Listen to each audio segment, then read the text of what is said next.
Ils amenèrent à Jésus, donc ils, là, ce sont les disciples, ils amenèrent à Jésus l'ânon sur lequel ils jetèrent leurs vêtements, et Jésus s'assit dessus.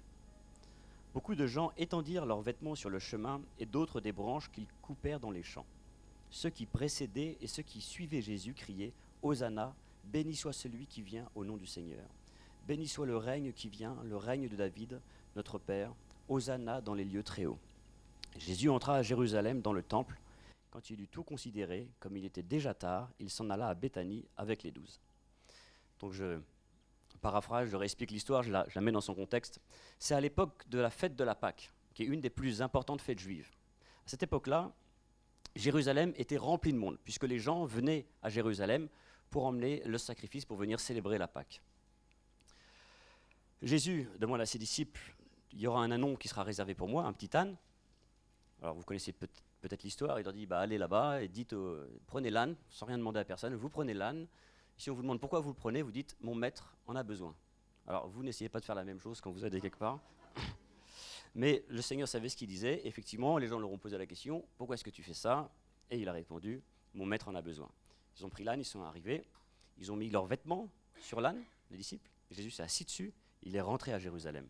Et quand il est rentré à Jérusalem, toute la foule qui était là, parce qu'il y avait une multitude, criait Hosanna au plus haut des cieux, voici l'envoyé du Seigneur, etc., etc. Une chose intéressante, c'est qu'il y avait une tradition en Israël qui était que le roi, quand il y avait un roi, donc c'était le cas pour Saül, c'était le cas pour David, il devait rentrer dans Jérusalem sur un âne. Et on posait sur l'âne des vêtements. En fait, l'âne symbolise la royauté, et le fait de poser des vêtements sur l'âne, les vêtements, ça représentait le vêtement des gens, la population, et que le roi donc domine sur la population. Et donc quand ils ont vu Jésus arriver, ils ont dit, voici le roi, voici le Messie, voici celui qui va nous sauver, Hosanna au plus haut des cieux. Alors peut-être on a déjà entendu ce passage-là, mais j'aurais aimé qu'on s'interroge un instant sur à quoi pensaient les gens, ou pourquoi est-ce qu'ils disaient Hosanna au plus haut des cieux. Quand ils ont vu Jésus rentrer par cette porte sur l'âne, pour eux c'était le nouveau roi d'Israël. Voilà, depuis, ils étaient en captivité. Vous savez qu'il y a eu le dernier roi d'Israël avant du royaume, des deux royaumes réunis, donc Juda et les tribus du nord, c'était Salomon. Après Salomon, le royaume d'Israël s'est divisé en deux, avec 10 tribus au nord, 2 tribus au sud. Et finalement, le temps est parti comme ça, ils ont été pris en captivité avec les Mèdes, avec les Babyloniens. Ensuite, ils ont été en captivité avec les Grecs et aussi avec les Romains. Okay, et à l'époque, donc, ils étaient en captivité, ils étaient donc dominés par les Romains, mais le peuple attendait un Messie pour venir les délivrer de la main des Romains. Et voilà que Jésus, qui fait des miracles partout, qui a sa renommée qui se répand partout, qui est connu maintenant de tout le monde, et qui rentre à Jérusalem le jour de la Pâque, enfin pour la fête de la Pâque, avec sur un âne, enfin exactement comme c'est la tradition pour un roi de rentrer. Et quand les gens disaient Hosanna au plus haut des cieux, pour eux c'était le Messie qui venait, comme les Juifs d'aujourd'hui qui attendent toujours le Messie, ceux qui n'ont pas cru dans Jésus, et ils pensaient que Jésus allait les délivrer des Romains. Ils pensaient que Jésus allait établir un royaume, et que voilà maintenant, les Romains allaient disparaître, il allait se déclarer roi sur Jérusalem, et donc sur Israël, et probablement monter une armée et virer les Romains. Mais ce n'est pas ce qui s'est passé. Pourtant, cette parole a été prophétisée, que Jésus rentre par Jérusalem sur un ânon. Si on regarde, alors on ne va pas le lire, parce que c'est dans Zacharie 9, verset 9, vous pourrez lire à la maison. Ça parle comme ça que Jésus, le Messie, viendra assis sur un âne et rentrera à Jérusalem et qu'il y aura des vêtements sur l'âne. Ça symbolisera le roi qui rentre. Donc ça avait été prophétisé. Donc Jésus avait besoin de passer par là. Mais l'image que les gens avaient de Jésus quand il est rentré par cette porte-là, c'était le Messie qui allait les délivrer de l'emprise des Romains. Ce n'était pas le Jésus qui allait les pardonner de leurs péchés. Ce n'était pas le Jésus qui allait les sanctifier. Ce n'était pas le Jésus qui allait devenir leur paix et leur repos. C'était le Jésus qui allait combattre les Romains et d'une manière physique, d'une manière naturelle, allait leur donner une nation. Ok, premier point. Deuxième point. Jésus a grandi, il était fils de menuisier. Okay. Il travaillait le bois. Il a probablement dû apprendre le métier de son père, il était menuisier. Et dans l'endroit où il a grandi, donc il a fait son adolescence, il a grandi, puis à l'âge de 30 ans, son ministère a commencé. Et là, il parcourait toutes les contrées d'Israël et prêchait la bonne nouvelle. Il faisait des miracles, il parlait, les gens étaient touchés, étaient réconfortés, étaient consolés, étaient guéris, étaient pardonnés de leurs péchés. Il faisait des miracles sur miracles sur miracles. Mais quand il est retourné dans son village natal, quand il est retourné dans l'endroit où il a grandi, qu'est-ce que les gens ont vu? Là, les gens disent « Ah, mais on le connaît, lui. C'est le fils du menuisier. Oui, je le connais, il a grandi à côté de chez moi. Je le connais. Je connais son papa, je connais sa maman, je connais toute sa famille, je connais ses frères, ses sœurs. Ouais, je suis bien proche. Ça pourrait être comme mon fils. » Et dans cet endroit-là, les gens lui ont dit, si tu es vraiment le Messie, fais un autre miracle, fais un miracle pour qu'on croie. Et Jésus dit, je ne ferai aucun miracle ici. Parce que même si je le faisais, vous ne croirez toujours pas. Pourquoi?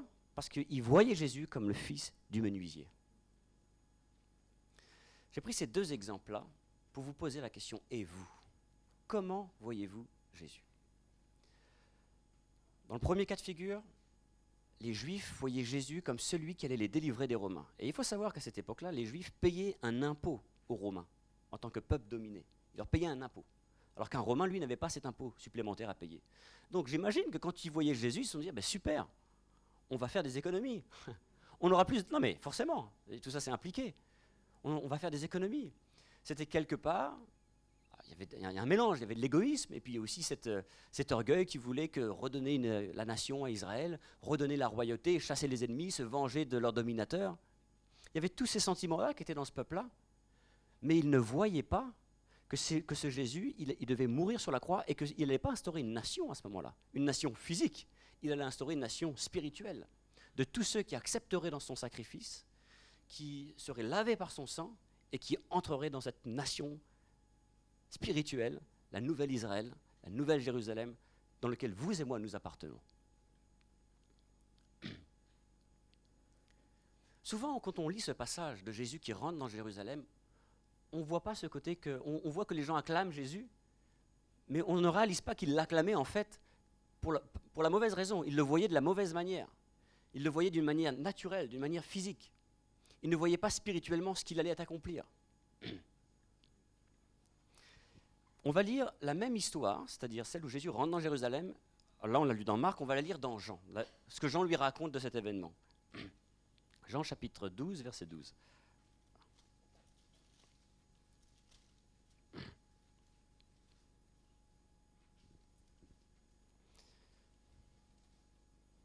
Entrée de Jésus à Jérusalem. Jean 12, verset 12. Le lendemain, une foule nombreuse de gens venus à la fête, donc la fête de la Pâque, ayant entendu dire que Jésus se rendait à Jérusalem, prirent des branches de palmier et allèrent au-devant de lui en criant « Hosanna ! Béni soit celui qui vient au nom du Seigneur, le roi d'Israël !» Jésus trouva un ânon et s'assit dessus, selon ce qui est écrit. « Ne crains point, fille de Sion, voici ton roi vient assis sur le petit d'une ânesse. » En fait, donc, il y a deux prophéties. Il y a Zacharie 9, verset 9, et il y a aussi Ésaïe 62, qui prophétise ce moment où le Messie va venir sur un ânon dans Jérusalem. Mais lisez bien le verset 16. Même ses disciples ne comprirent pas d'abord ces choses. Eux-mêmes, les disciples ne comprenaient pas ces choses. Donc, inutile de dire que le peuple non plus, lui, ne comprenait pas.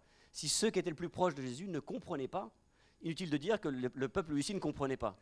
Et quand ils voyaient Jésus, c'était celui qui allait les délivrer, leur donner du bien matériel, leur donner une paix avec les adversaires physiques, avec le pays frontalier. Et ils voyaient Jésus comme ça. Ils ne comprirent point ces choses, même ses disciples. Mais lorsque Jésus eut été glorifié, ils se souvinrent qu'elles étaient écrites de lui et qu'il les avait accomplies à son égard. C'est-à-dire que Jésus est rentré dans Jérusalem sur l'âne pour accomplir la prophétie. Il n'est pas rentré sur l'âne pour se déclarer le roi des Juifs. Mais tout ça, c'est une symbolique pour nous montrer que c'est le nouveau roi d'Israël, le nouveau roi des Juifs. Parce que Paul a dit, qui est le vrai Juif? C'est celui qui est circoncis de cœur. C'est lui le vrai roi des Juifs. Mais les disciples ne l'ont pas compris, le peuple ne l'a pas compris.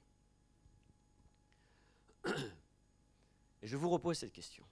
Mais vous, quel Jésus vous connaissez? Je vous pose cette question parce que vous vous dites, non mais moi, le Jésus que je connais, c'est le même que Gervais connaît, c'est le même que Daris connaît, mais on va voir que non. Par exemple, on sait tous que certaines personnes appellent le petit Jésus. Hein, il est petit comme ça, il est dans un coin, et c'est le petit Jésus. Non mais c'est vrai. On appelle le petit Jésus. Et beaucoup de gens ont cette image de Jésus qui est petit. Il y a d'autres qui ont cette image que Jésus est un prophète. Il y a d'autres qui ont cette... Et d'ailleurs, à l'époque de Jésus, il y avait déjà des gens qui pensaient que peut-être, éventuellement, c'était un prophète. Il y a d'autres qui sont nés de nouveau, qui sont chrétiens comme nous et qui croient que Jésus est Dieu. Okay. Mais quand on connaître Christ, c'est d'abord le connaître spirituellement. Et c'est là où nos cœurs ont besoin d'être ouverts. Déjà avant, il fallait être ouvert, mais là, il faut vraiment qu'ils soient ouverts. Connaître Christ spirituellement. Ne pas connaître Christ seulement d'une manière intellectuelle, mais une révélation dans notre cœur. Et vous allez voir qu'il y a différents niveaux de connaître Christ.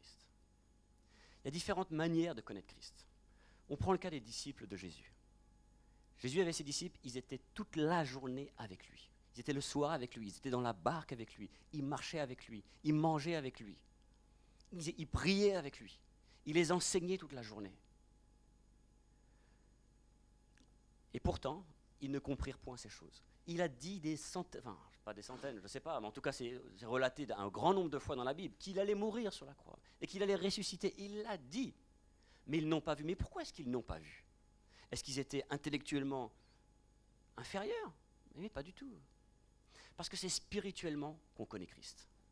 C'est dans l'esprit, c'est avec notre cœur qu'on connaît Christ. La deuxième partie du message, ça sera comment? Mais ce qui est important de comprendre, c'est que le Christ que je connais aujourd'hui, il sera différent du Christ que je vais connaître dans 6 mois, que je vais connaître dans 1 an, parce que j'ai besoin d'apprendre à le connaître. J'ai besoin qu'il se révèle à moi. Les disciples qui étaient avec Jésus pendant 3 ans le voyaient d'une certaine manière, mais après sa résurrection, ils l'ont vu d'une autre manière. Et après, plus le temps passait, ils le voyaient encore d'une autre manière. L'image qu'ils avaient de Jésus, la connaissance de Christ qu'ils avaient, grandissait au fur et à mesure du temps. C'est pour ça que ça serait un piège terrible, une déception terrible de croire que le Christ que je connais aujourd'hui, l'image que j'ai de lui, sa personne, ce qu'il est, ce qu'il peut faire, son caractère, sa personnalité, ce que je me fais comme image de Christ. Si je crois que je connais tout, je me trompe. Je me trompe parce que j'ai besoin de le connaître. Et je veux pour preuve que Paul lui-même, qui est probablement l'homme le plus spirituel, après Jésus, peut-être du Nouveau Testament, en tout cas il a écrit plus de la moitié, lui-même dit « je ne connais qu'en partie ». Et on va lire tout à l'heure dans Philippiens 3, il dit bien « si j'ai un désir, c'est de le connaître ». Mais il ne le connaissait pas. Mais il le connaissait déjà, Christ. Alors pourquoi est-ce qu'il dit « j'ai un désir », c'est de le connaître? Parce qu'on doit grandir dans la connaissance de Christ. On doit grandir dans ce qu'il est, dans sa personne, dans ce qu'il peut faire. Vous savez, quand on grandit en Christ, notre foi grandit. On est capable de faire de plus grandes choses pour le Seigneur. On est capable de faire davantage confiance au Seigneur. On est capable de pardonner davantage, d'aimer davantage. C'est pourquoi on a besoin de connaître Christ dans l'esprit. Quand il est rentré par Jérusalem, et que la foule criait.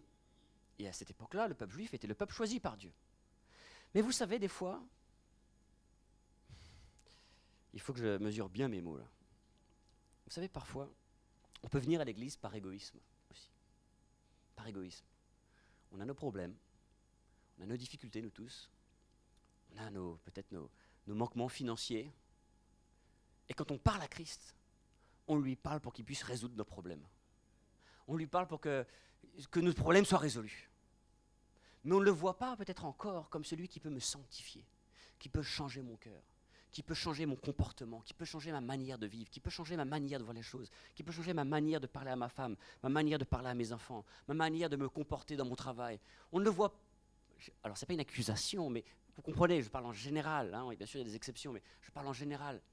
Et ce qui est terrible aujourd'hui, c'est qu'il y a des fausses doctrines qui ont pénétré l'Église et qui montrent Christ comme celui, exactement quand il est rentré dans Jérusalem, comme celui qui va pourvoir à tous vos besoins financiers.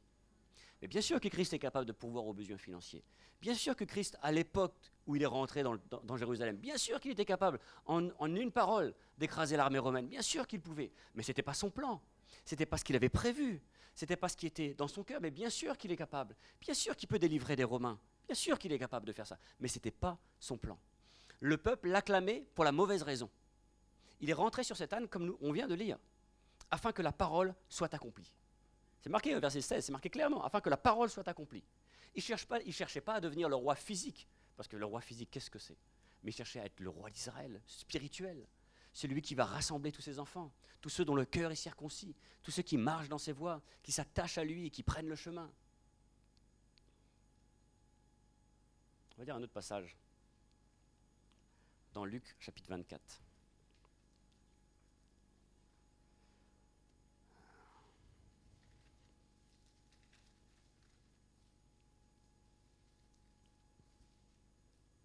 passage très intéressant. Donc là, on a vu tout à l'heure que les disciples ne comprirent point, d'accord? Et c'est écrit plus tard que, mais après que son corps eut été glorifié, c'est-à-dire après sa résurrection, ils comprirent. Et en fait, c'est ce passage qu'on va lire maintenant.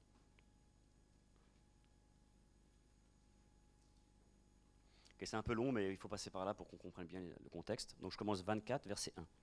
Le premier jour de la semaine, elles se rendirent au sépulcre de grand matin, portant les aromates qu'elles avaient préparés. C'est-à-dire pour que le corps ne sente pas mauvais, elles avaient apporté du parfum. Elles trouvèrent que la pierre avait été roulée de devant le sépulcre. Et étant entrées, elles ne trouvèrent pas le corps du Seigneur Jésus. Mais comme elles ne savaient que penser de cela, voici deux hommes leur apparus. Alors je vais sauter tout ça. Hop. Ok, et donc ces deux sœurs-là sortent du tombeau, elles vont voir les disciples, elles leur racontent ce qu'elles ont vu. Le tombeau est vide, il n'est pas là. Donc on reprend au verset 11. Il tint ses discours, oui, les disciples qui l'entendirent dire non mais elles rêvent. Quand ces femmes-là sont parties voir les disciples pour dire voilà, on a vu le tombeau vide, verset 11, c'est écrit, il tint ses discours pour des rêveries. On retrouve, mais qu'est-ce que tu nous racontes, quoi? Tu rêves, quoi. Alors qu'il avait prévenu, quoi. Alors qu'il avait dit, c'est pour ça que je vous dis, c'est spirituel avant tout. C'est une révélation dans le cœur. Ce n'est pas une compréhension intellectuelle. Parce qu'on peut avoir toute la compréhension intellectuelle, mais ne rien vivre dans le cœur. Et au fond, on n'a pas de paix dans ces moments-là. On ne peut pas expérimenter la joie du Seigneur. Il tint ses discours pour des rêveries, et ils ne crurent pas ces femmes. Mais Pierre se leva et courut au sépulcre. S'étant baissé, il ne vit que les linges qui étaient à terre, puis il s'en alla chez lui dans l'étonnement de ce qui était arrivé. Là, il se dit quand même, mais c'est quand même bizarre cette histoire-là, quoi. Donc elles n'avaient pas des rêves, ces femmes-là, quoi. Vraiment, le tombeau était vide, quoi. Mais il était dans l'étonnement. Il ne s'est pas à ce moment-là rappelé de toutes les paroles de Jésus, quoi, de toutes les prophéties qui ont été dites sur Jésus.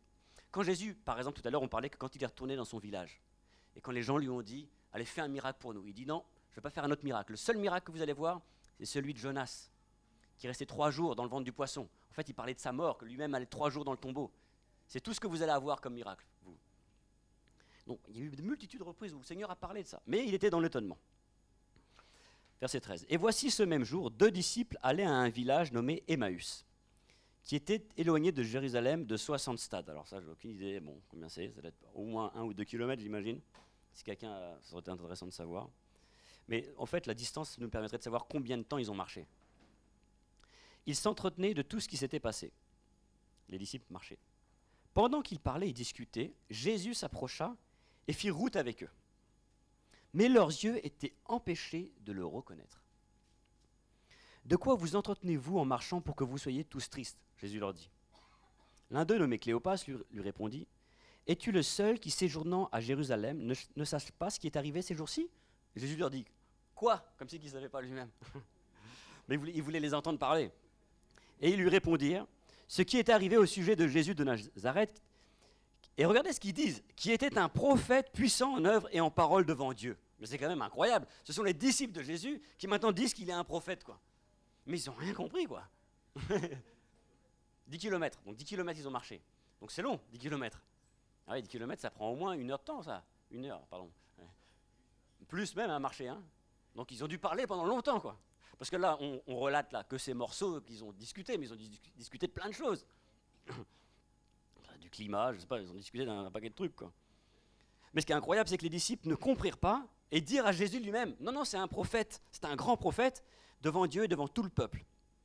Verset 20, et comme les principaux sacrificateurs et nos magistrats l'ont livré pour le faire condamner à mort et l'ont crucifié. Nous espérions que ce serait lui qui délivrerait Israël. Voilà, exactement comme les gens qui pensaient que c'était lui le Messie qui d'une manière physique, allait délivrer les gens. Vous voyez la déception dans laquelle ils étaient? C'est la même déception que les gens qui viennent dans les églises uniquement par but égoïste ressentent. Parce qu'ils se tournent vers Dieu pour leur demander des choses et des choses et des choses et des choses, mais Dieu, par son amour, ne donne pas des choses qui perdraient les gens, donc il ne leur donne pas. Les gens sont déçus que leur prière n'a pas marché et se mettent à douter Dieu. C'est comme ça qu'on a le résultat qu'il y a plus de chrétiens en dehors de l'église que dans l'église. Parce que c'est des gens qui ont été déçus, qui ont mis leur foi dans des fausses doctrines, et bien sûr, ce n'est pas arrivé. Dieu, par son amour, n'a pas permis que ces choses arrivent pour ne pas les perdre. Ils ont été déçus, ils se sont éloignés. Voilà pourquoi on a besoin d'annoncer l'évangile partout, l'évangile de la vérité, que Jésus est venu d'abord pour te sanctifier. Il est venu pour te changer, il est venu pour te transformer. Il est venu pour que tu ailles dans cette nation qu'il a préparée pour toi, dans la nouvelle Jérusalem qui t'attend là-haut. C'est pour ça qu'il nous a choisis, nous, enfin, notre génération là, dans le temps dans lequel nous vivons, pour dénoncer ces choses. On continue. Nous espérions, verset 21, que ce serait lui qui délivrerait Israël. Mais avec tout cela, voici le 3e jour que ces choses se sont passées. Il est vrai que quelques femmes d'entre nous nous ont fort étonnés. S'étant rendues de grand matin au sépulcre et n'ayant pas trouvé son corps, elles sont venues dire que des anges leur sont apparus et ont annoncé qu'il est vivant. Et donc, ça, c'est ce que les femmes ont raconté aux disciples, ok ?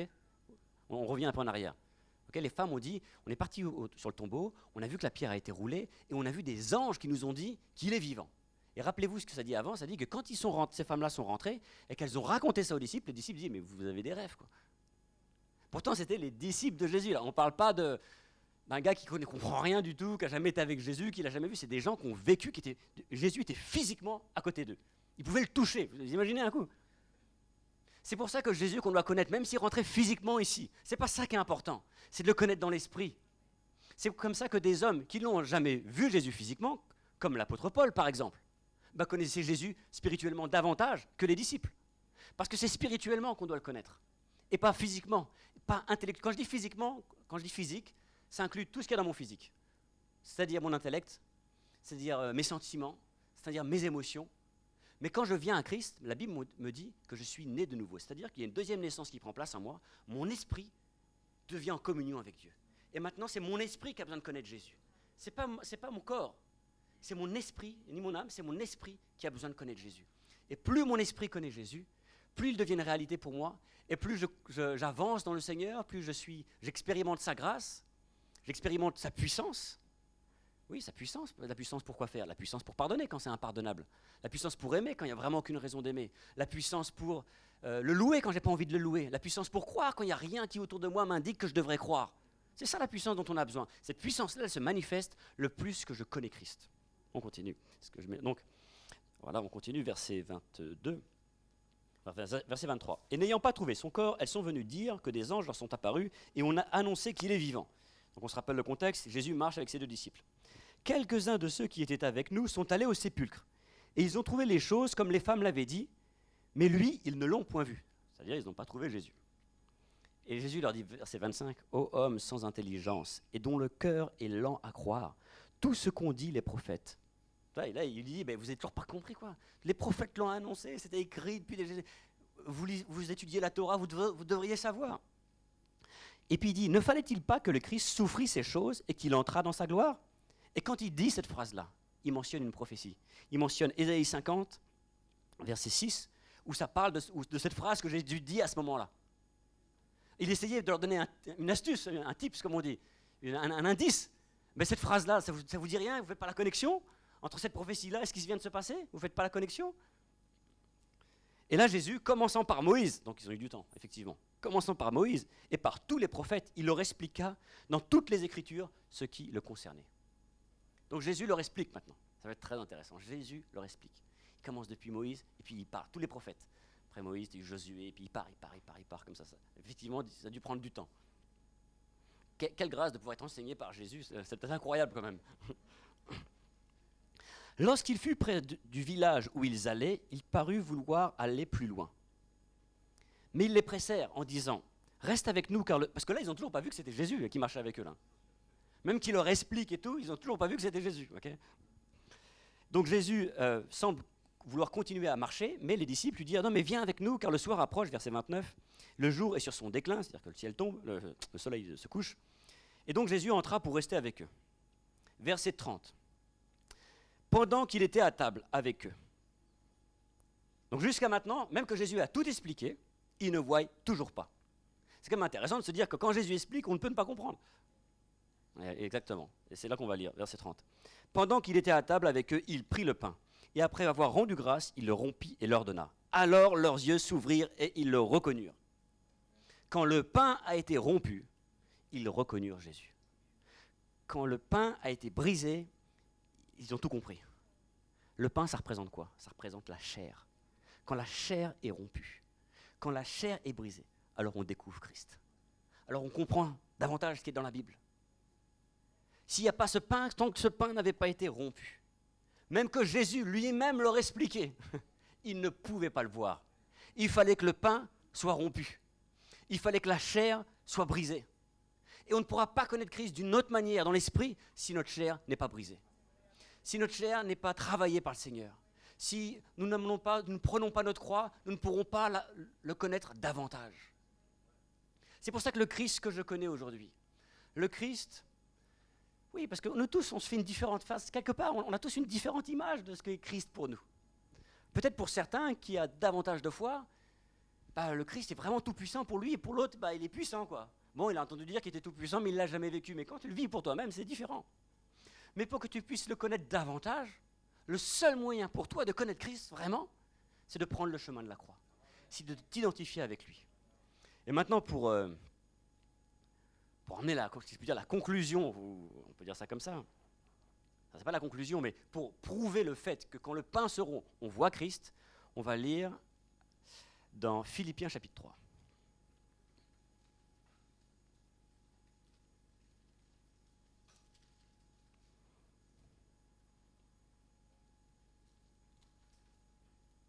Okay, on va commencer à partir du verset. C'est un passage qu'on connaît bien, mais on va le voir sous un autre angle. Philippiens 3 au verset 4. Donc dans ce passage-là, Paul explique à l'église de Philippe que s'il y a un gars qui est intellectuellement classé, calé, pour connaître la vérité, c'est bien lui. Et là, il va donner en gros son CV. Il va dire, voilà, moi aussi, cependant, je pourrais me glorifier. Alors, je vais paraphraser un peu pour que ce soit plus clair. Si quelqu'un peut se la raconter, eh ben moi, je peux faire encore plus que lui. Circoncis le 8e jour. Je suis de la race d'Israël, de la tribu de Benjamin. Je suis hébreu et mon père est hébreu. Quant à la loi, je suis un pharisien, c'est-à-dire que j'appliquais la loi à la lettre. Quant au zèle, je suis persécuteur de l'Église. J'étais irréprochable à l'égard de la justice de la loi. Donc là, il donne son CV en gros. Il dit, mais ces choses qui étaient pour moi des gains, je les ai regardées comme une perte à cause de Christ. Ton passé, même dans l'Église, tes expériences passées, ta connaissance de la Bible ne pourra pas te faire découvrir Christ. C'est quand la chair est brisée qu'on découvre Christ. Verset 8. Et même je regarde toutes ces choses comme une perte à cause de l'excellence de la connaissance de Jésus-Christ. Il voit tout son passé, toutes ses capacités intellectuelles, toutes ses connaissances. Il voit ça comme une perte, comme de la boue, à cause de l'excellence de la connaissance de Christ, de connaître Christ. Il continue, il dit, mon Seigneur, pour lequel j'ai renoncé à tout. Et je regarde toutes ces choses, c'est-à-dire mon CV, et toute mon expérience, et tout mon vécu, comme de la boue, afin de gagner Christ. On aurait pu paraphraser et dire, afin de connaître Christ. On continue. Et d'être trouvé en lui, alors je sais que Paul, il fait des longues phrases, des fois, c'est pas facile, et d'être trouvé en lui, non avec ma justice, celle qui vient de la loi, mais avec celle qui se... Voilà, on saute ça, ok. On saute au verset 10, c'est plus simple. Donc je lis verset 8 et ensuite verset 10. Et même je recommence au verset 8. Il faut accrocher vos ceintures, c'est parti là. Et même je regarde toute chose comme une perte à cause de l'excellence de la connaissance de Jésus-Christ, mon Seigneur, pour lequel j'ai renoncé à tout, et je les regarde comme de la boue afin de gagner Christ. Verset 11. Après il dit plein de choses, afin de connaître Christ. Il veut connaître Christ. Pourtant, Paul connaissait Christ, n'est-ce pas? Mais là, il dit qu'il veut connaître Christ. Et quand il dit qu'il veut connaître Christ, il dit « et la puissance de sa résurrection et la communion de ses souffrances en devenant conforme à lui dans sa mort, etc. etc., etc. » Parce que quand je connais Christ, je goûte à la puissance de sa résurrection. Souvent, quand on lit ce passage-là, on ignore qu'est-ce que ce mot « puissance de la résurrection ». Vous imaginez un instant, Christ est dans le tombeau, il est mort. Enfin, il n'est pas vraiment mort, mais son corps est mort. Et souvent, c'est une question d'ailleurs que d'autres personnes dans d'autres religions posent cette question. Ils disent, mais comment il était mort? Quelle puissance c'était ça? Si Dieu est mort, quelle force qu'il a? Mais la Bible nous dit que quand on connaît Christ, cette même puissance qui a agi en lui, et qui l'a fait revenir de la mort à la vie, cette même puissance qui a agi en Christ, elle agit en moi. Donc on ne parle pas là on parle pas ici d'un petit truc, quoi. On parle d'une puissance incroyable, quoi. On parle de quelque chose c'est difficilement explicable. On ne parle même pas d'une bombe nucléaire, c'est ridicule comparé à ça. Non mais c'est vrai, on a la puissance qui a pu ressusciter Christ d'entre les morts. Personne n'a prié pour lui. C'est la puissance de Dieu en lui. Parce qu'il n'avait point péché. La mort ne pouvait pas le garder. Et cette puissance qui agit en lui, homme parfait, qui n'a jamais péché, Et moi qui suis un pécheur, il me fait la grâce d'expérimenter cette même puissance. Et comment je l'expérimente? Quand je connais Christ, quand je m'identifie à ses souffrances, quand je prends le même chemin qu'il a pris. Il a dit large, large, large. Et grand est le chemin qui mène à la perdition, et beaucoup le prennent. Mais étroit et resserré est celui qui mène à la vie éternelle, et peu le trouvent. Vous voyez dans les églises aujourd'hui, ce message de « tu viens à Christ pour ton propre intérêt ». Viens à Christ pour ce que tu vas gagner pour toi personnellement. Mais tout le monde y va. Même si tu ne connais pas Christ, tu vas quand même si tu peux gagner quelque chose. S'il y a quelque chose à gratter, on y va. Hein. Forcément. Mais forcément. C'est comme ça qu'il y a des églises, j'ai vu ça à plein d'endroits en Afrique, où la moitié des gens, enfin la moitié, j'en sais rien, mais une grande partie, ne connaissent même pas Jésus, ne sont même pas nés de nouveau. Mais pourtant, ils prient parce qu'ils veulent. Bien sûr, on te dit tu vas donner $10, tu vas recevoir $100. Mais il n'y a pas besoin d'être un chrétien né de nouveau pour avoir envie de donner $10. N'importe qui dans la rue va dire moi je vais bien sûr. Il suffit d'être convaincu un peu parce que le prédicateur raconte pour dire peut-être c'est écrit, ça a 2 millions d'âges, c'est sûrement vrai. Hein. On va donner $10 et puis on va s'attendre à $100. C'est comme ça qu'il y a des gens qui viennent à l'église et qui restent à l'église uniquement par intérêt, uniquement par égoïsme. Mais je pousse un peu plus loin. Mais si on pense bien, comment est-ce que nous on est venus à l'église au départ? Au départ, enfin pour moi, moi je regarde pour moi. J'avais des problèmes dans ma vie. J'étais dans un coin. J'avais plus vraiment de choix, quoi. Et je voulais plus de mes problèmes. Finalement, quand je suis venu à Christ, quelque part, c'était aussi par égoïsme. C'était aussi par égoïsme. Parce que si tout allait bien pour moi, si tout roulait sur l'or pour moi, je ne pense pas que je serais venu à Christ. Mais c'était par égoïsme au départ que je suis venu. Je ne dis pas que c'est le cas pour tout le monde, ça dépend des gens, mais pour moi c'était le cas. Mais maintenant que je suis à l'église, Dieu veut changer ma manière de voir. Il veut changer ma conception. Il veut que je puisse connaître un autre Christ. C'est pas qu'il est différent, mais que je le connaisse davantage. C'est pour ça que faut bien que je l'explique. Quand je parle qu'on connaît Christ aujourd'hui comme ça et dans 6 mois différemment, c'est le même Christ qu'on parle, bien sûr. Mais ce que je veux dire, c'est la connaissance qu'on a de lui qui augmente, qui change. Les fausses conceptions qu'on avait de lui sont balayées, sont effacées.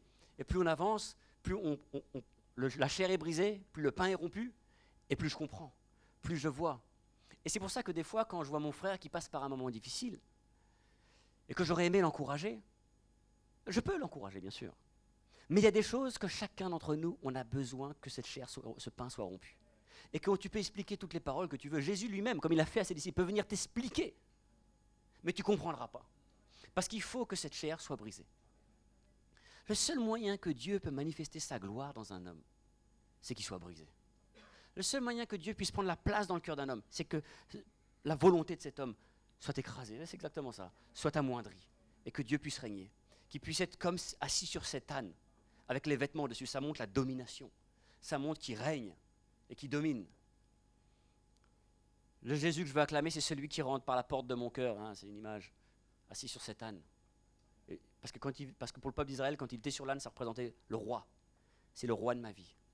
D'ailleurs, c'est une anecdote, mais une parenthèse, mais quand le peuple d'Israël voulait absolument un roi, vous savez que le peuple d'Israël, d'abord il y a eu Moïse qui les a sortis d'Égypte, puis c'est parti comme ça, ensuite il y a eu des juges, c'est-à-dire des gens qui exerçaient la justice en Israël et qui conduisaient le peuple. Mais ce n'étaient pas des rois. Mais toutes les nations autour avaient des rois. Et un jour le peuple s'est dit, mais nous aussi on veut un roi comme les autres, on va faire pareil. Et le Seigneur a dit non, à travers son prophète Samuel, a dit non, mais vous êtes sûr que vous voulez vraiment un roi? Parce que quand vous allez avoir un roi, il va dominer sur vous, il va prendre vos femmes, il va prendre vos fils pour les faire travailler, il va vous envoyer à la guerre. Vous êtes sûr que vous voulez vraiment un roi? Oui, oui, on veut un roi. Avec toutes ces conditions-là, oui. C'est écrit, hein, c'est noir sur blanc dans Samuel. Et donc le roi est celui qui domine. Jésus est notre roi.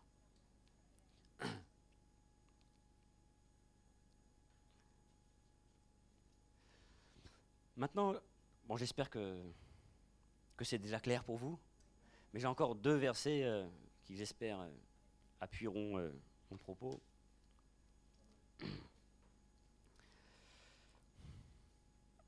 On va lire dans l'Apocalypse, chapitre 3.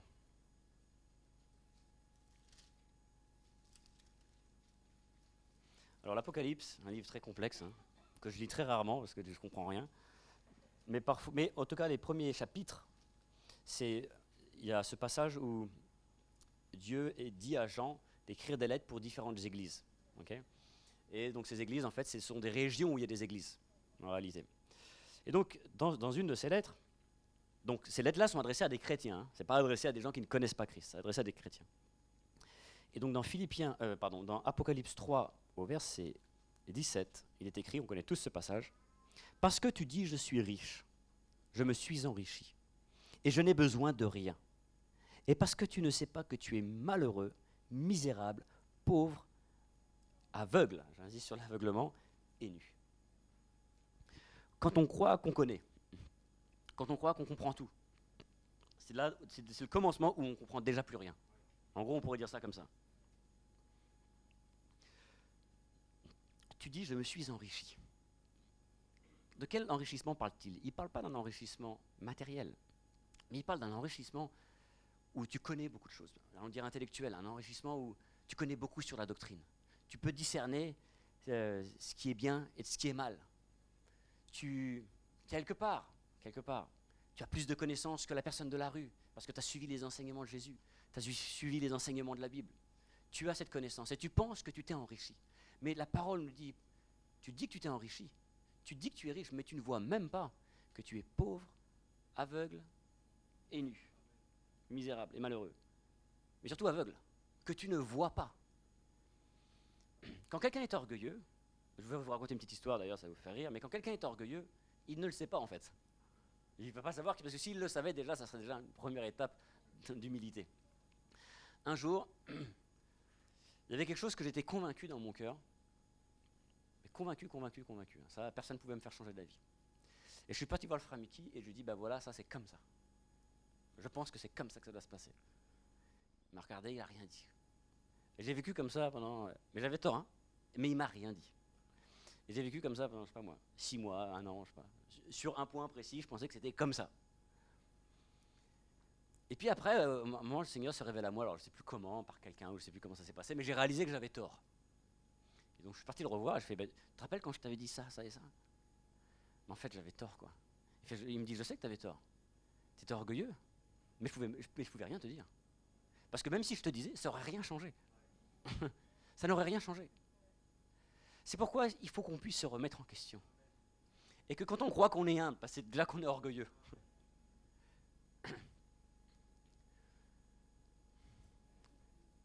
Parfois, on sait qu'on a une faiblesse en nous. On dit par exemple, je prends l'exemple, je sais que je suis colérique. Okay, et j'aime pas ça en moi, j'aime pas avoir cette faiblesse-là en moi. Je sais que c'est pas bien. Déjà par rapport aux autres, tout le monde me voit comme un gars colérique. Hein, c'est pas bien, mais je sais que j'ai ça. Et des fois, le matin, je sais pas si ça vous arrive, mais des fois, tu te lèves un matin, tu te dis, bon allez, c'est fini, je suis plus colérique maintenant. Hein? Moi, je prends l'exemple de la colère, mais ça peut être d'autres choses. Ça peut être de l'immoralité, ça peut être t'aimes l'argent. Tu sais que c'est pas bien, mais c'est en toi, c'est là. Je sais pas moi, ou t'aimes des trucs, bon, c'est pas forcément grave, mais tu sais que ça te domine, t'es esclave de ça. Je sais pas moi, ça peut être... bon, je vais pas dire des exemples parce qu'il y a des gens qui vont se sentir visés, alors je peux faire rien dire, mais... Hein? Hein, bon, bref. Et... Ouais. Et bon, je vais prendre un exemple avec moi, ok? Ça va être plus simple. Moi, j'aime bien faire des blagues. Et c'est pas toujours bien. Des fois, c'est hors sujet, c'est hors cadre, et c'est pas selon le Seigneur. Je le sais, ça. Puis des fois, c'est pas grave du tout. Et quand j'étais avec mes frères de mon âge, je faisais beaucoup de blagues. Mais quand un ancien venait, parmi nous, hop, j'avais plus de blagues du tout. Parce qu'au fond de moi, je savais que c'était pas bien, ok, mais j'adorais faire ça. Et des matins, parfois, je me levais et je disais, non, il faut que j'arrête de dire tant de bêtises, quoi. C'est bête. Il faut que le Seigneur puisse purifier ma bouche, quoi. Et puis je me forçais à, comme si, non mais je ne vais pas dire d'imbécilité, comme si je me retenais. Mais cette technique-là, c'est une technique naturelle. Elle marche aussi longtemps que tu y penses. Le moment où tu y penses plus, pof, il y a un truc qui revient, tu fais aïe, aïe, aïe, aïe. Pourquoi je vous parle de ça? Je vous parle de ça parce qu'il faut qu'on puisse être vrai avec nous-mêmes, honnête avec nous-mêmes, et reconnaître les choses qui sont en nous. Et c'est vrai qu'elles nous mettent mal à l'aise, ces choses-là. Et parfois, on aurait tendance à vouloir s'en débarrasser et de faire semblant qu'elles ne sont pas là. Mais en réalité, elles sont là. Quand j'ai des pensées d'orgueil, ben, je dois accepter que je suis orgueilleux et que je ne peux rien faire pour ça. Je ne peux absolument rien faire pour ça. Il n'y a que Jésus qui peut me délivrer de ça. Et donc, je continue. Vous savez, à cause de la loi, alors je change un peu de sujet, mais à cause de la loi, de l'hypocrisie en nous, de la religion en nous, à cause que quand un ancien venait, je changeais mon comportement. Et puis, le temps passant, ben, j'ai réalisé que c'était pas bien, j'avais double face, quoi.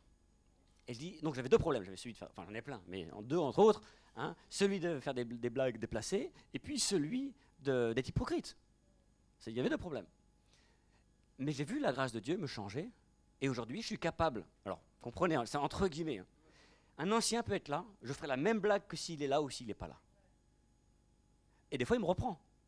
Mais au moins j'ai eu cette liberté dans mon cœur, et ça c'est une grâce de Dieu qui m'a fait, de pouvoir être moi-même. Même si je suis dans l'erreur, il pourra me corriger. Parce que moi-même, je sais que je suis dans l'erreur. Je n'ai pas besoin que quelqu'un vienne me le dire, je le sais. Au fond de mon cœur, j'ai ce témoignage de l'esprit que je suis dans l'erreur. Mais nous tous, on présente parfois une image devant des gens, et puis on est une autre personne en réalité. Je ne dis pas qu'il faut laisser libre cours à sa colère ou à son hypocrisie. Non, je ne dis pas ça. Mais je dis qu'on ne peut pas se changer nous-mêmes. Et que l'esprit de loi en nous, la religion en nous, nous emmène à nous comporter différemment en fonction des gens. Mais que plus on connaît Christ, et plus on réalise que c'est lui qui nous juge seulement. Et moins on prétend devant les hommes. Et ce qu'on est vraiment, on le montre. Et Gervais, par exemple, souvent il mange à table parfois avec nous. Et tu as vu, je fais des blagues, hein, je me suis pas retenu quand tu étais là. Hein. Mais peut-être qu'avant, ça n'aurait pas été le cas. Et bon, déjà, je vois un progrès dans ce niveau-là dans ma vie. Il y en a de moins en moins qui sont déplacés. Et puis surtout, une plus grande liberté d'être moi-même. Et de ne pas jouer un rôle, de faire semblant. Parce que c'est fatigant. Et c'est là où on rejoint ce passage, où je crois que je me suis enrichi. Parce que je crois que je n'ai pas de blague déplacée, mais au fond de moi, j'ai ça. Au fond de moi, j'ai ça. Au fond de moi, j'ai cette hypocrisie. Il faut que je puisse l'accepter. Et si ça me met mal à l'aise, eh ben, c'est la loi en moi. Si ça me met mal à l'aise d'avoir ces faiblesses-là en moi, je suis mal à l'aise avec ça, c'est la loi en moi. Christ n'a pas de problème avec ça, lui. Il m'appelle tel que je suis. Et c'est lui qui va me changer, c'est lui qui va me délivrer. Vous savez, quand je suis mal à l'aise avec mes faiblesses, c'est exactement la raison pour laquelle que quand je viens à l'église et que je loue le Seigneur, je me sens indigne. Alors que le Seigneur nous appelle tel qu'on est, quoi. Tel qu'on est, quoi. Avec nos faiblesses. Oui, je suis orgueilleux, je reconnais, Seigneur, mais je sais que tu vas me changer. Je sais que tu vas me délivrer. Je n'ai pas besoin d'aller inventer un personnage pour me convaincre moi-même que je suis riche, que je suis bien spirituellement. Je n'ai pas besoin de faire ça. C'est lui mon juge. Ok, donc on revient sur le sujet sur lequel on était. Tu es malheureux, misérable, pauvre, aveugle et nu. Je te conseille d'acheter de moi de l'or éprouvé par le feu, afin que tu deviennes riche, etc., etc., etc., etc. Achète de moi, donc il y a un prix là. Ça nécessite c'est pas que tu prennes de moi, c'est que tu achètes de moi. Si tu ici à cette notion d'acheter, c'est qu'il y a une notion de payer. De l'or éprouvé par le feu, c'est-à-dire quelque chose de pur. Mais s'il faut qu'on achète avec Jésus, c'est-à-dire qu'il faut qu'on paye un prix pour le Seigneur. Et ce prix qu'on paye, c'est ce pain qui est rompu. C'est cette chair qui est brisée. Quand on est prêt à prendre ce chemin-là, quand on est prêt à s'identifier à Christ, alors il va nous donner de l'or éprouvé par le feu. Et notre nudité sera recouverte, notre aveuglement sera enlevé. Et nous pourrons davantage voir comme Christ voit les choses. Vous savez, parfois, je ne sais pas si ça vous est déjà arrivé, mais vous rencontrez quelqu'un, bon, on peut prendre un exemple simple, vous rencontrez quelqu'un qui ne connaît pas le Seigneur. Et vous avez le Seigneur. Et il vous parle de son problème, et pour vous, c'est tellement clair pour vous que, mais oui, mais c'est tellement simple. Il suffit qu'il accepte Christ dans son cœur, et ça va être résolu. Et tu lui expliques, il ne comprend pas même, quoi. Il ne comprend pas, quoi. Mais pour toi, c'est tellement simple. Mais il faut qu'il y ait un miracle qui se passe. Et voilà le dernier point de la prédication, on y arrive. 11h35, ça va. On va aller dans Marc 8.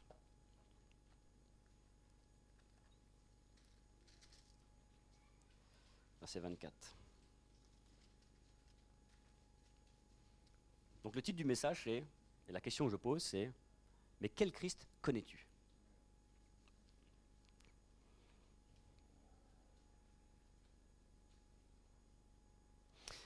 Alors, pardon, verset 22. 8, verset 22. Il se rendit à Bethsaïda, Jésus. Et on en a vers Jésus un aveugle qu'on le pria de toucher. Il prit l'aveugle par la main et le conduisit hors du village. Puis il lui mit de la salive sur les yeux, lui imposa les mains et lui demanda s'il voyait quelque chose. Il regarda et dit, j'aperçois les hommes, mais j'en vois comme des arbres et qui marchent.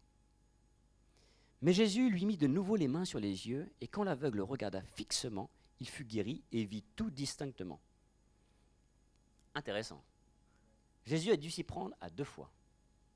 C'est le seul passage dans toutes les Écritures où Jésus s'y prend à 2 fois pour guérir quelqu'un. Alors je vous pose une question, est-ce que Jésus a besoin de s'y prendre à 2 fois ? Non, il peut s'y prendre en 1 fois, comme il a fait pour plein de gens. Mais pourquoi cette fois-ci, il s'y est pris à 2 fois ? C'est une image.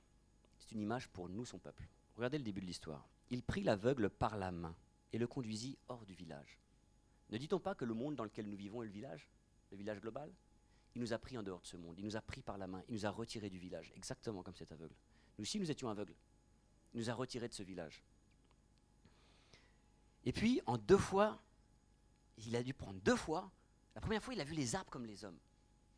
C'est-à-dire que quand il voyait quelque chose, mais c'était pas...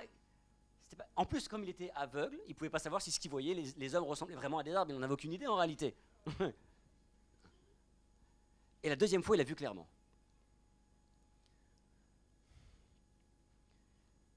Et donc l'interprétation que je tire de ce passage-là, c'est que pour nous qu'il a retiré hors du monde, qu'il a pris par la main et qu'il a retiré du monde, c'est qu'il a besoin plusieurs fois, pas une fois quand on connaît le Seigneur, mais en plusieurs fois, il a besoin de nous toucher, de toucher nos yeux, d'enlever l'écaille de nos yeux. Il a besoin de nous toucher. Quand ça parle de sa salive, c'est sa parole qui est sur nos bouches, qui est dans sa bouche et qui met sur nos yeux pour enlever les écailles de nos yeux. Mais il faut plusieurs fois. Le 2 fois ici signifie plusieurs fois. De la même manière que quand on vient à l'église, ce n'est pas en un seul jour qu'on va voir toute la révélation et qu'on va connaître Christ pleinement, dans sa plénitude. Mais c'est au fur et à mesure qu'on vient et que le pain est rompu, que la chair est brisée, que par sa parole il m'éclaire. Et progressivement, fois après fois, dimanche ou réunion après réunion, ou même pas forcément réunion, mais quand il me parle, quand sa parole vient, quand sa salive est sur mes yeux, progressivement je vois. Au début, je vois les hommes comme des arbres. Puis progressivement, peut-être je les vois comme des fleurs, j'en sais rien. Puis ça part comme ça. Et puis progressivement, je vois distinctement. Parce que c'est l'œuvre de Christ dans mon cœur. L'œuvre de Christ dans mon cœur, c'est quelque chose qui prend du temps, qui nécessite plusieurs fois des touches et des interventions de Dieu dans ma vie. C'est pour ça que quand Paul dit « tout mon passé, je le considère comme de la boue ». Parce que vous savez, même les expériences que vous avez vécues avec le Seigneur, hier, et il y a 10 ans de cela, c'était bien, mais c'est fini. C'est fini. Si tu t'appuies là-dessus, ça va gâter. Vous vous rappelez la manne qui tombait du ciel pour le peuple d'Israël? S'il a conservé un jour de plus, elle pourrissait la manne. Pourtant, c'était la parole de Dieu, c'était un symbole de la parole de Dieu. Mais s'il la gardait un jour de plus, elle pourrissait. Il ne fallait pas la conserver. C'est pour ça qu'il faut continuellement marcher avec le Seigneur et s'attendre à ce qu'il enlève l'écaille de nos yeux davantage. Qu'on puisse désirer connaître Christ davantage, rentrer dans sa lumière davantage, connaître sa personne davantage, connaître son caractère davantage. Vous savez, il y a des gens qui croient, par exemple, que Jésus est amour, mais c'est tout, par exemple. Il est amour, donc ils se permettent de vivre dans le péché. Ils viennent le dimanche, ils disent Seigneur, pardon. Et ils pensent que par cette espèce de coup de baguette magique, voilà, maintenant c'est correct. Et ils vivent comme ça, sans changer de style de vie. Parce que pour Dieu, Dieu est amour. Mais quand on grandit dans la connaissance de Christ, on apprend que Dieu n'est non seulement amour, mais qu'il est justice aussi, qu'il juge aussi. Il y a d'autres passages qui disent qu'on ne se moque pas de Dieu. Mais pour que ces choses ne soient pas simplement intellectuelles, mais qu'elles deviennent une révélation dans nos cœurs, il faut que la chair soit rompue. Il faut que la chair soit brisée. Et je veux nous encourager, nous tous, mes frères et sœurs. Voilà, j'ai terminé, j'ai fait le tour. J'espère que c'est clair pour vous, qu'on a besoin de connaître Christ. Et le Christ qu'on connaît aujourd'hui, on a besoin de le découvrir davantage. On a besoin de l'apprendre davantage pour qu'il puisse vivre en moi. Mais le seul moyen pour ça, c'est la croix. Vous imaginez si Jésus n'était pas mort à la croix? S'il n'était pas mort à la croix, mais jamais on aurait pu... en fait, j'aurais même pas été là pour en parler. Hein. Moi, c'est un peu bête ce que je dis là. Mais ce que j'essayais de dire, c'est que par son sacrifice à la croix, ah oui, voilà, ça c'est la conclusion. Par son sacrifice à la croix, qu'est-ce qui s'est passé quand il a été crucifié à la croix? Il y a un événement qui s'est passé en même temps. La Bible nous dit que quand il a rendu l'âme, le voile du temple s'est déchiré. Mais quand Jésus est mort sur la croix, le rideau a été déchiré. Et il a été déchiré en plus, du haut vers le bas. Ça aussi c'est incroyable. C'est Dieu qui se révèle aux hommes. Du haut vers le bas. Et aujourd'hui, le voile du temple est déchiré et on peut connaître Christ davantage et davantage, sans cesse. On n'a pas ce blocage, on n'est pas devant le rideau en train d'imaginer, parce que quand on imagine, on arrive à des conclusions comme par exemple le petit Jésus. Quand on est devant le rideau, on imagine, on se fait des images, c'est un prophète. Mais quand le voile est déchiré, maintenant je peux connaître Christ dans sa plénitude. Davantage et davantage. C'est pour ça qu'il faut venir quand il y a des réunions, mes frères et sœurs. C'est pour ça qu'il faut avoir de la communion fraternelle. Comme disait Gervais samedi matin, quand on partageait, même quand on priait, moi j'étais encouragé d'entendre la prière de mes frères, ça m'a fait du bien.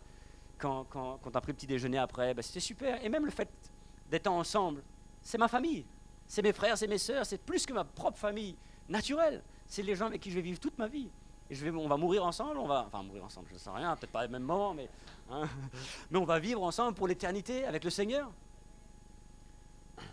C'est pour ça qu'il faut venir quand il y a des réunions. Il faut qu'on puisse être attentif à la parole de Dieu et être prêt à se remettre en question. Être prêt à dire, Seigneur, j'ai besoin d'apprendre de toi. Seigneur, nous voulons te connaître davantage, Seigneur. Nous ne voulons pas nous tromper nous-mêmes en croyant que nous connaissons déjà, Seigneur. Car quand nous disons ça, Seigneur, nous nous éloignons de toi, Seigneur. Nous rentrons dans la religion, Seigneur, et peut-être un jour arriverons-nous à cette conclusion que tu es petit, Seigneur. Mais tu n'es pas petit, Seigneur. Ton tombeau, comme nous avons lu, est vide, Seigneur. On n'a jamais retrouvé ton corps. Des hommes l'ont cherché jusqu'à aujourd'hui, on cherche encore. Ils n'ont jamais trouvé ton corps, Seigneur. Parce que tu es ressuscité, tu es assis à la droite de Dieu. Ta parole nous dit que la terre est ton marchepied, Seigneur. Ta parole nous dit que tu tiens la terre entre tes mains, Seigneur. Voilà une autre image que nous avons de toi, mais nous voulons apprendre de toi davantage. Nous voulons te connaître davantage et nous savons que cela ne peut arriver uniquement que par le chemin de la croix, que par une identification à tes souffrances. Parce que quand nous prenons ce même chemin avec toi, quand nous souffrons avec toi, c'est là où nous sommes finalement le plus proche de toi, Seigneur. C'est là où nous sommes au plus proche de toi dans ces moments-là, plus qu'une prière, Seigneur. Parce que là, nous prenons ce même chemin que toi. Et tu es avec nous, ta parole nous a dit que tu allais être avec nous sur ce chemin, Seigneur. Mais quand nous ne prenons pas le chemin, que nous prions, Seigneur, nous ne sommes pas si proches de toi, Seigneur. Mais quand nous le prenons, Seigneur, voilà l'endroit où nous pouvons attraper ta main et marcher ensemble avec toi. Seigneur, je te prie pour chacun de mes frères et sœurs qui sont là. Je te prie, Seigneur, que tu puisses fortifier nos cœurs, qu'on puisse se remettre en question, que la religion puisse nous quitter davantage, Seigneur, que nous puissions aussi accepter l'état dans lequel nous sommes, ce que nous sommes vraiment, Seigneur. Ne pas nous convaincre nous-mêmes que nous sommes telle ou telle personne, mais accepter ce que nous sommes et rester dans la foi qu'au temps convenable, quand tu auras décidé, tu nous changeras, Seigneur. Nous ne voulons pas rester passifs en attendant, mais nous voulons apprendre de toi. Nous voulons être actifs dans ton royaume et découvrir tes grâces, Seigneur. Merci pour ta parole et merci pour chacun d'entre nous ce matin, dans le puissant nom de Jésus. Amen.